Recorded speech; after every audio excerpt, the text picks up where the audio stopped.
You can have all the things in the world, but if internally, if you still got work done inside of you, none of that matters. You're not going to know how to maintain a home or a marriage if inside of you still got trauma and pain that you've been carrying, and you still carry that. You're not going to be able to sustain what you want God to give you. So I think a lot of times people need to know that thriving happens internally and not external. Welcome to Unmute with Priya, the podcast where silence ends, voices rise, and women rediscover the freedom to speak and live authentically, especially in life after 40. This show is proudly sponsored by Project Icon. I'm your host, Priya Sudarsanam. Let's dive into today's conversation. On today's episode, we are going to be talking about taking your mindset from toxicity to thriving. I want to introduce my guest today, Octavia Floyd. Octavia, welcome to the show. I am thrilled to have you with me today. Thank you for inviting me. It's appreciated. Yeah, it's really exciting. We got a few minutes to just talk, and you have an amazing book out there that I want people to know about, that I want people to grab. So I would love you to tell us the name of the book. It is called Toxicity to Thriving, and it's a workbook. It's actually a workbook that you can write in, and it's your safe space, your journal, where I'm giving you deep dive questions. I asked you, and I give you affirmations, all biblical and faith driven. Oh, I love that. I love that. So, what motivated you to write this workbook? I feel like it was a calling that God literally He took away my plan. So basically, this last year and a half, I was a fraud investigator for over 8 years. But in this last year and a half, God took away all three positions that I was at. And I felt like at the time, like, why does this keep happening? So I had to really stop and evaluate what is the reason behind it, because it keeps happening. So when the last position was taken away in June of this year, I said, okay, God is calling me to something. He keeps disrupting or taking away my plans in order for me to actually do what he's calling me to do. And so when God ended my last position in June of 2025, the book was promoted or made the next month. So I knew it was meant for me. It meant for me to do. So that's what got me where I am today. God pulling me and nudging me and saying it's time. You bring up something that I've been learning about, that when, we might have our goals for life Yeah. and we say, this is where we want to go. And then God, universe, however you want your beliefs, Mm-hmm. takes you in this certain direction. And it can be quite disruptive when it's not what you've planned. So, what you're bringing up is that you had to have a certain level of trust and surrender in this Mm-hmm. process to know that this was what you had to do. Tell me a little bit about that. Like, how did you manage? Because if you did lose those jobs or those positions, how did you manage that trust and surrender? It was stressful. Like I said, as human, we try to figure it out. So when I lost the first one, I went to try to find another one, and not taking process like, wait, what's happening? We try to resolve things on our own. But when it happened the third time, I said, this is not by coincidence. Okay, so I can either try again, another position, or I can surrender what I know that God is calling me to do. Because ultimately, I already knew my heart of hearts, working for someone wasn't in my deck of cards. I knew that, but as people and human, we have responsibility. So we just try to figure out life and make ends meet as best as we can. Surrendering to God wasn't an easy transition. I'm being honest, because I'm a single mom. I had to do it all by myself. So surrendering, that was a challenge for me, because I'm thinking, how am I gonna make ends meet? God made a way. I mean, I haven't had a position within that long time, and as you can see, I still have a roof over my head. I've clothes on my back, and I'm food to eat. So it's the surrendering part and trusting in Him, even when it doesn't seem like nothing's working. That takes work, and that takes really just crying out to Him. I didn't get this way, like I said, overnight. So me having a relationship with God and talking to Him made me who I am, and trusting in Him. It wasn't an easy transition. I hope I answered your question, but You totally did. okay. Yeah. Yeah. Tell me a little bit more, but because the title of the book, as we said, is Toxicity to Thriving. So for anyone who's listening, and what does that mean, toxicity? What does that mean, thrive? Oh, it's okay.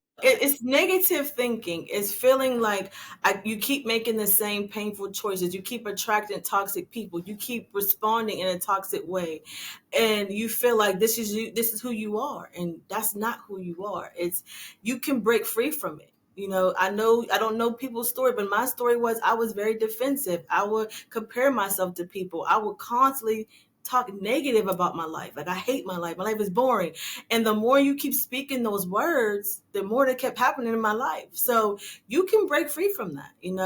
I know a lot of times thriving people assume thriving happens when you finally get to the place you want to be. But if that's marriage or a new home, that's not when you thrive, because you can have all the things in the world, but if internally, if you still got work done inside of you, none of that matters. You're not going to know how to maintain a home or a marriage if inside of you still got trauma and pain that you've been carrying, and you still carry that. You're not going to be able to sustain what you want God to give you. So I think a lot of times people need to know that thriving happens internally and not external. And has nothing to do with any kind of material It possessions does or not. Yeah. anything that we're attaining. It's all an internal state. I love that. Mhm. What have you found in this process, in this creation, this amazing creation that you have, this workbook? What have you found creates this toxicity? Or even in your story, what would you say? Being single for so long created so much toxic in my life. I kept meeting the same type of men and making the same choices in life and getting to a place where I just felt this was it. I got settled. I allowed my loneliness to take over and my depression to take over and my anxiety to take over. So toxicity happened when childhood, my childhood life, I thought I had to be perfect. I would get ridiculed. I would be talked about, made fun of. So I felt like that's who I am. So I would speak negative about myself. And then again, as a single woman, I desired to be in a relationship and I kept getting the opposite. And I just felt that was it for me. So toxicity was lingering all in my mind every day without me even aware of it. But I got to a place and I said, you know what? As the older I ever got, and God, and I feel like if I would have surrendered to God at a younger age, then I would have probably less experienced what I experienced. But So, Octavia, there's so much out there as far as wellness, and like there's so many people who are really, especially in this day and age, post COVID, really trying to help people to step into the lives that they want. Authenticity, talking about that. What sets toxicity to thriving apart in this world? Tell me a little bit about your. Mine is more of a biblical stance. I don't know if people are for you all the time is biblical. They could have gave you research or what they feel is best for you. What I'm giving to you are straight from the source, God. I'm giving you scriptures. I'm giving you affirmations. I'm giving you real examples of life, because everything that's in this workbook is my breakthrough. It's my testimony. It's personal. So it's not like I written this for someone else or Googled it. This is my own personal struggle. So I feel like when you give your authentic self, your authenticity, no one can duplicate that. No one can rewrite that for you. It's your testimony, it's your breakthrough. So I think that sets me apart, because I think a lot of times you'll get people that studied it or went to school for it, but again, this is authenticity. This is my transparency. This is my true, without hiding anything, very transparent in this workbook. So I'm giving you things that I did myself.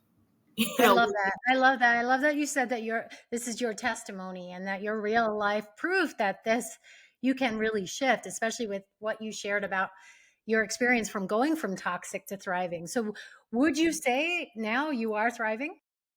I do, because like I said, I realize thriving happens in your words, how you present yourself. I know my value now, my worth, and so I don't look for it for someone to validate me who I am. When you know who you are, you don't settle. You don't care what the circumstances look like. I'm not settling. I know my true calling, my purpose, and it also makes me feel fulfilled. I think throughout my life, I felt empty and void. And as people, we try to find things to fill that up. Like try to find a person, maybe that's sex, drugs, to fill up that emptiness. But when you realize I'm whole, God created me whole. Knowing your life, knowing why you're here, will make you feel fulfilled. And because I know why I'm here, I feel fulfilled now. So my husband, who God will bring to me, will just add to me, not complete me. and I had Yes. to learn that. So I think that that's something, from Jerry Maguire when Tom Cruise says, "You complete me." I think so many people look for that yeah. someone to complete them. Meanwhile, what you're bringing up is to understand that we already are whole, Hmm. and as to peel off these layers so Yeah. that we can get to who we've always been, Mhm. essentially. Yeah, that's incredible. And what have you noticed from going from toxic to thriving, and as far as mindset, what have you noticed shift in your life, just whether it's relationships, friendships? Because when you thrive, you speak differently. Even when my situation still looks the same, I still speak differently. Nothing's changed eternally. And you know when nothing, when which how you feel inside stays the same, then you know you've done the work. And that you're in a different area where you know that you're thriving.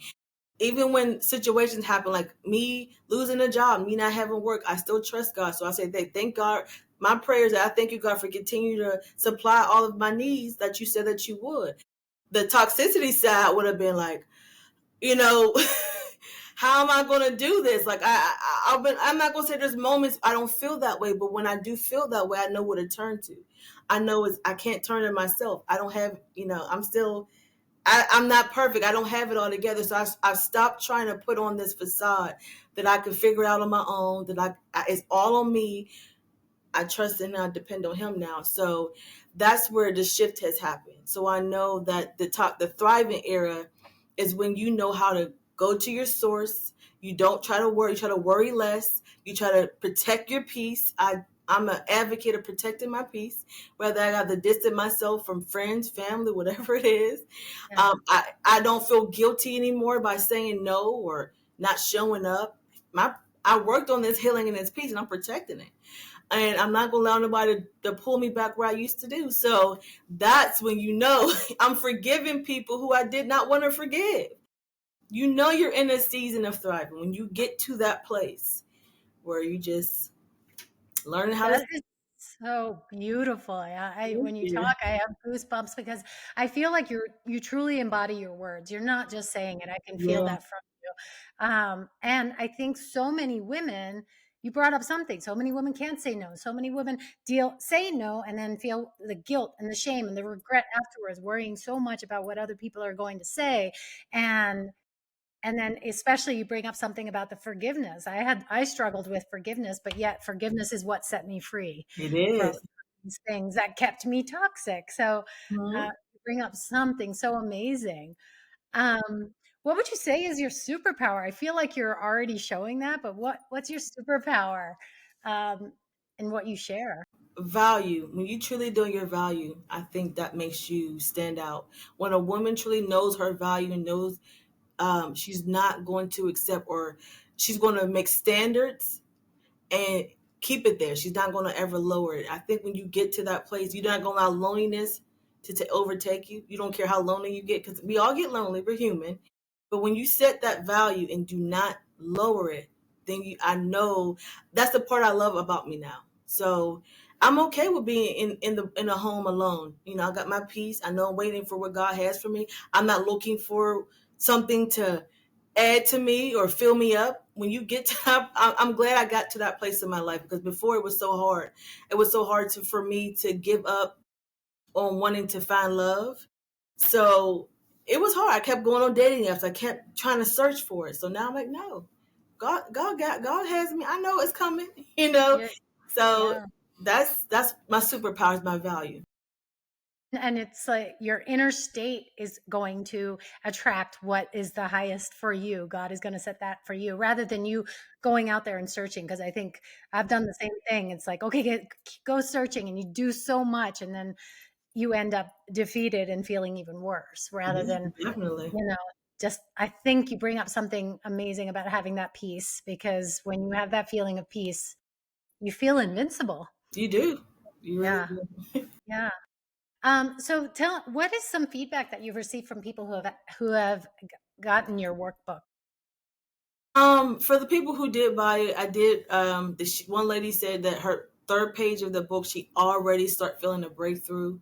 And I was like, that's powerful. I actually put in my workbook. I want people to stay connected with me and hear your testimony, because I share you my testimony on my last page where I give you my personal testimony. So people who watch my live, I go live on TikTok, and people are like, I needed to hear this. It's powerful. So I know that I'm speaking to someone. You're not going to speak to everybody. I know this is not for everyone, but for those who is for, I get so much great feedback that this is what I needed. I needed to hear this. I need your workbook. So again, it's very powerful. I mean, if you're ready to thrive, it's very powerful. So It I would not sounds like hesitate. it, yeah. And it sounds like I think so, especially in this online world, you think that you have to hit millions and be on YouTube and get millions, but if you can just get to that one person Yes. and really change someone's life, then it starts creating the ripple effect. It's amazing what you're doing. Thank you. Yeah. What's a lesson that you wish you had learned early on that you just really learned recently through this process? I wish early on I would have known my purpose and calling at a younger age. It would eliminate so much disappointment and rejection in my life and so much regret. I feel like if I knew that back then, who I really was, I would have saved myself a lot of heartache and pain. But again, I can't say I regret it so much because it was my testimony and it's supposed to help someone else. So I think a lot of times none of our pain that we go through is in vain, because it's always to help someone else. So, but if I could be honest, I do wish I would have known early on who I was and who I truly was. But again, it all happens for a reason. So I feel like even when you make mistakes now, don't be just I'm learned to forgive myself. It took a long time for me to truly forgive myself. But when I realized how important forgiveness is, I said, God forgave me, I forgive me. Why am I holding myself in contentment? God already forgave me. So again, knowing your purpose and calling, know who you really are at a younger age, I feel like that is crucial. But if it's not, trust me, your pain is not in vain. It's I always. love that. Your pain is not in vain. I love that so much. Um, I love how you're taking me on this journey because just what you're offering is so powerful and so valuable. You bring up something, and you've said it a lot since we've been Mhm, talking about forgiveness. Could you mhm. speak to forgiveness? Because I think sometimes people get so upset, and I've seen it in my circles. I even got upset. I'm like, I am not going to forgive that person. Look at the horrible things they did. Can you speak to that, especially with your background with your faith? Oh yeah. Because that would be helpful. Yes, I see how unforgiveness, if you keep, I know someone personally who I know keeps unforgiveness in their heart, and they live their life in so much pain and unhappiness and bitterness and resentment. Pain, it actually, like, when I realized how important forgiveness was, when I kept hearing God say, if you want me to forgive and you want to start healing, you have to forgive those who hurted you. And I knew forgiveness was important because when I was on a TikTok live, I think he was a pastor. I don't know exactly his title, but he said to me, he said, God told me to told me to forgive this particular person because they have already been convicted by God. So God already seen your pain. He's seen your tears. He's seen what you went through. It was not in vain. Forgive them. And he said, even pretend it never happened. So when he said that, I was like, okay, I see how important forgiveness truly is, because I had so much animosity and hatred in my heart for this person at one point. And so when I released it, it made me just feel like a weight off of me. So I'm like, yes, forgiveness is more important than you people realize. So um again, I see. God, I'm sorry. What would you say to somebody who's having a hard time forgiving? It takes time. Don't rush. Don't pretend that you forgave it when you really don't. Like today, I said, God, help me forgive this person who I've been having so much animosity towards for years. It's okay to admit that you still have it. God will probably know you anyway. So take your time with it. Keep going at it. But eventually, you will start releasing that pain in your heart, and it will start, hey, make you feel. It will eventually catch up. So don't rush it. I would say, take your time with it. There's no timeline to it, and know that forgiveness is truly for you and not for that person. I think a lot of times we got in our heads, well, I didn't get the full apology yet, or they never took accountability yet. You may not ever get it. Okay. You may just keep it real. You may never receive it, but this is for you. Don't you want to live in your peace and your healing? Don't you want God to forgive you? Don't you want to, if you have a desire for marriage, you want your husband to put that anger up towards him? Like, do you want to come up whole and healed? So really ask yourself that question and know that it's for you. It's not for no one else. And take your time with it. Okay. I love that. I love that. I think sometimes people feel like if it's, been a couple of years and they're still holding on to that they need to be somewhere quicker, and then that creates more pressure and more anxiety and more tension. But I love that you're allowing the process to happen and unfold Yeah. in your own timeline. Mm-hmm. So with Toxicity to Thriving, what's your vision with it? Where do you see it going? Eventually, I do want to start doing speaking engagements. I hope, pray next year that I get more opportunities. But my whole goal is to create my own seminars for women around the world, travel, and just tell them my testimony, my healing, my breakthrough, and just create a space for them. And we can all just heal together. Like I said, I want a title with that I'm with you, because a lot of times people feel like, oh, they got it together. They're on the stage. Like, no, I'm not. I'm literally you in that seat. So don't feel like because I'm on this stage that I have it all together, that it was easy for me. So I want them to feel safe, feel comfortable, know that it's if God did it for me, it can be done for you. Yeah, I love that. I think that I could see you doing in-person events or speaking on stage, the impact that you can have for so many women. What would just for that woman who's listening today, do you have any words of advice for somebody who's in this place, who just feels so toxic, who feels stuck and just feels like, I don't know how to get out of this? Do you have any words of advice or anything that you would want to say to that person? Yes, there's a breakthrough with your name on it. There's a healing for you with your name on it. Do not feel defeated. That is the main thing the enemy wants you to feel, that this is over. This is it for you. The devil is a liar. Okay. I want to tell that woman that God got a story for you, a life for you. You just have to just surrender him to him. Having a relationship with God is the most important thing. Again, I wouldn't be here. I wouldn't be talking like this if it wasn't for him. And knowing that you do not have to stay stuck there. You don't. You just have to surrender that thing. I know it's hard. Trust me, surrendering to God is the best choice you could ever make. Doesn't matter what you did, don't matter your story. God knows, he knows all about you. Okay. You can't pretend that it was this way. He knows all about, and he still chooses. The door's open for you. All you have to do is walk it. That's amazing. Thank you. And so, in closing, what's something that we don't know about you? Some hidden talent or something that you like to do behind closed doors? Tell it tell us something about you. I always imagine myself a singer, and I can't sing, You but can? You I can sing? cannot. Okay. But if I love to sing and pretend I'm performing on the stage. That's what I do in my I love that. private life. I'm- Is that's what I is do. there a song that you like to sing? R&B. So I like the old like Brandy's and Monica's and Aaliyah songs. Like I just pretend I'm performing. Like I'd be bored. I mean, I'd be like, that's my hitting thing. I wish I was. I wish I was a singer. So, and I pretend that I'm performing. So that's what I do. I love it. I love it. I can picture you with a pen mic and Uh-huh. From singing. my remote control.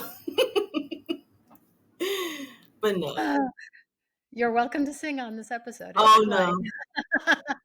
I don't want to embarrass myself. So, Octavia, how can people get access to your workbook? How can they get access to Toxicity? Yes, I have my website. Go to toxicity2thriving.com. You can actually purchase there on my website.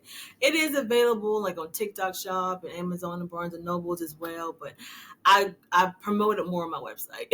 On So your website. So on it's my web, www.toxicitytothriving.com. it's actually HTTPS with the two dots and with the under the The, colons, the the colons, colon, yeah. toxicity2thriving.com. Okay. And how can people access you on social media?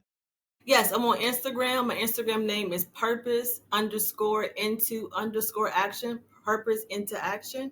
That is my Instagram page. If you're on TikTok, my name is Octavia Joy. And those are my I'm on YouTube as well, but I'm really on TikTok, Instagram the most. Okay.